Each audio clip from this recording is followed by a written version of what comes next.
Saya membidangi saya pimpinan Komite 1 ya DPD RI.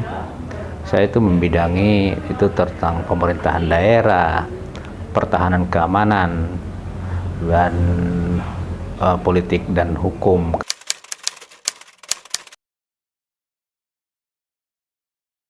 Kalau untuk Malino sih, kenapa sih saya tertarik dengan Malino ini? Sebenarnya intinya itu saya lihat juga dari tatanan baik itu masalah desanya, masalah RT-nya, dan ini yang sering saya gaungkan di luar juga.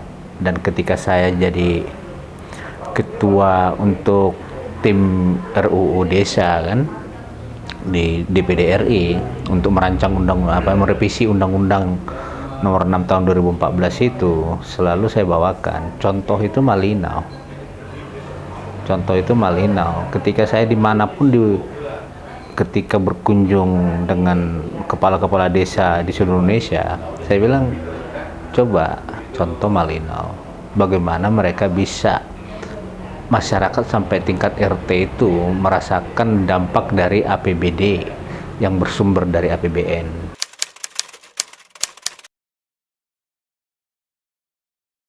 Role modelnya yang harus kita ambil untuk seluruh Indonesia sebenarnya.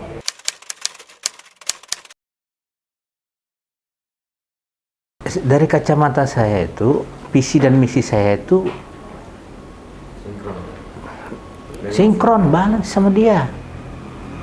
Apa yang saya pikirkan itu, mereka udah pikirkan duluan. Jadi saya tinggal enjoy, meneruskan di pusat. Makanya ketika ada mereka datang ke pusat, selalu minta mediasi, selalu saya lakukan. Pertumbuhan sumber daya manusia juga dipikirkan, untuk perkembangan secara perekonomian juga dipikirkan, semua terpikirkan, terakomodir. Kan itu luar biasa.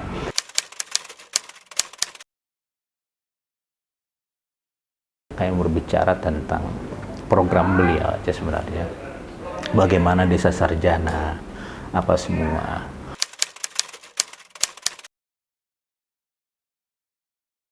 Desa sarjana ini bicara tepat atau tidak, ini sangat tepat. Kenapa? Indonesia itu harus dibangun dengan SDM dulu, sumber daya manusianya. Jadi kita harus pahami, sumber daya manusia itu harus kita prioritaskan dulu.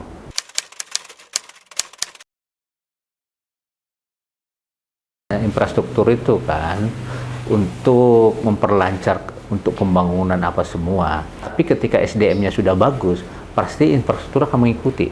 Kenapa? Banyak orang-orang hebat. Kita tahu ketika Kaltara menjadi penopang ibu kota negara, kita nggak tahu. Entah ada kok dari Malino jadi menteri, kita nggak tahu. Nah, ketika SDM-nya sudah ada, infrastruktur kan mengikuti.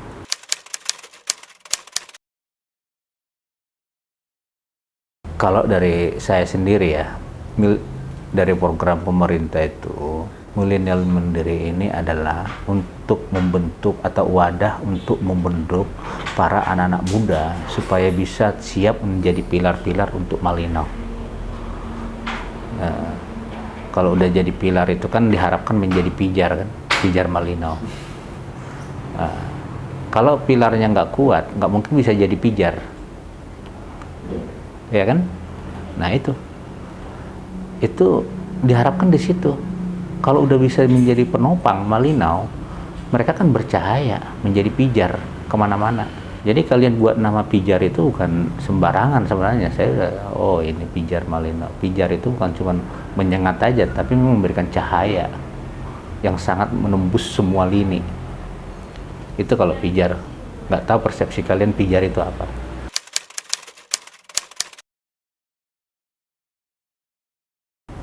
Diharapkan anak-anak muda mandiri ini, milenial mandiri ini, tidak cengeng, tapi berdiri di kaki sendiri.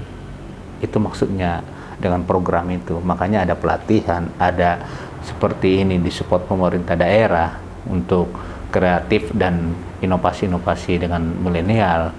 Kan ditampung nih, ada wadahnya oleh pemerintah daerah. Itu sangat luar biasa. Gitu.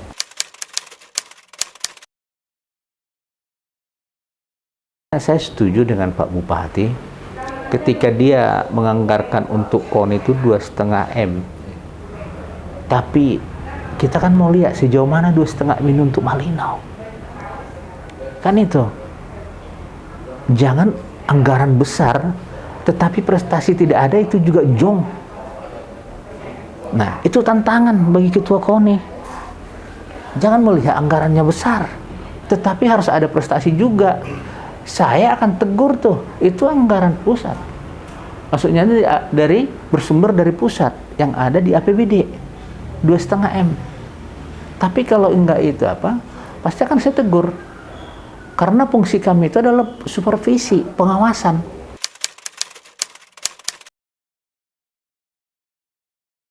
Masyarakat juga harus siap, UMKM juga harus siap. Supaya apa? Bukan cuma soal prestasinya, tetapi satu juga menumbuhkan pertumbuhan ekonomi yang positif bagi Malinau.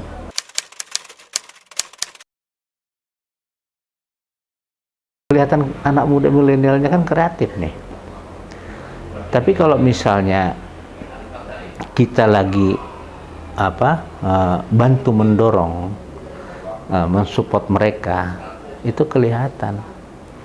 Di samping tatanannya sudah bisa kita bawa, misalnya dari tingkat RT, desa, semua bisa kita akomodir.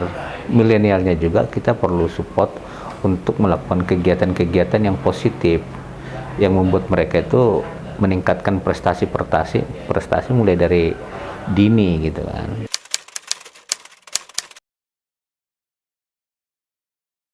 Contoh bola, semua mulai dari anak-anak SD rata-rata penggila bola, dan mereka kalau diasah sebenarnya bisa masuk di kancah nasional.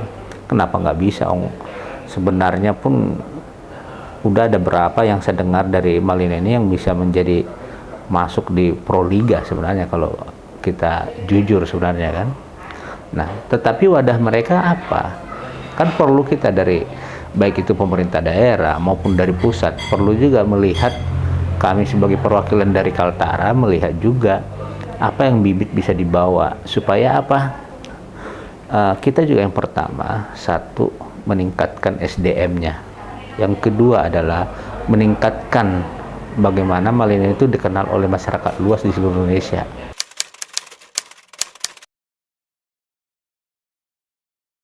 Turnamen ini banyak, aku kira cuma dari Malinau. Saya terkejut ketika melihat sekalinya banyak dari daerah-daerah seperti kabupaten lain yang di Kaltara. Nah, tapi ada juga yang dari Kalimantan Timur.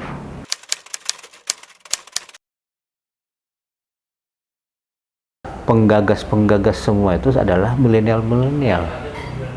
Saya kan cuma motor, jadi saya cuma penggerak, tetapi penggagasnya itu adalah milenial.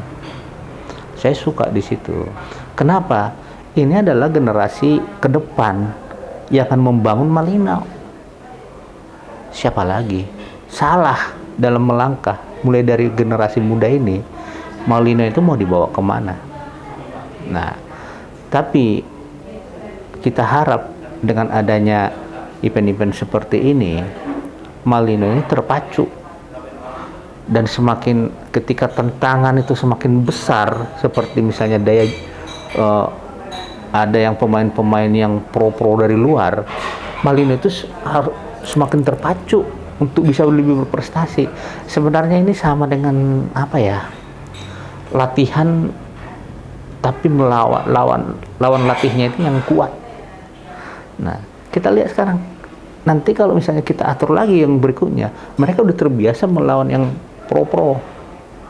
Nah, itu adalah dampak positif yang kita buat, supaya melatih juga anak-anak Malinau bukan cuma menjadi penonton, tetapi juga berprestasi.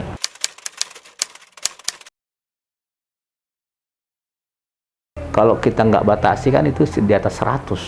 Saya ingatkan kepada mereka, panitia, jangan harusnya kalau ada yang nggak pakai masker, tegur penonton.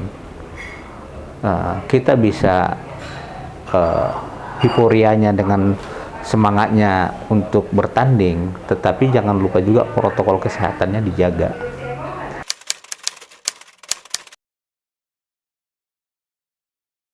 Marilah kita berjuang. Apa yang bisa engkau lakukan untuk negara, lebih baik kita memberikan daripada menerima. Itu inti daripada semuanya. Kalau kita bisa memberikan, mental kita amil mendiri, bukan mental peminta-minta, tapi mentalnya adalah mental pemberi yang bisa memberkati. Makanya milenial mandiri itu bisa menjadi berkat, bukan menjadi batu sandungan.